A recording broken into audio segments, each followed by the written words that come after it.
চলতি ডিসেম্বরের প্রথম 17 দিনেই প্রবাসী আয়ে বড় সাফল্য পেয়েছে বাংলাদেশ।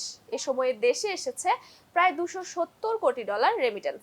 বাংলাদেশ ব্যাংক জানিয়েছে এই 17 দিনে প্রতিদিন গড়ে প্রায় $12 কোটি করে রেমিটেন্স এসেছে। বৃহস্পতিবার এ তথ্য জানান বাংলাদেশ ব্যাংকের নির্বাহী পরিচালক ও মুখপাত্র আরিফ হোসেন খান।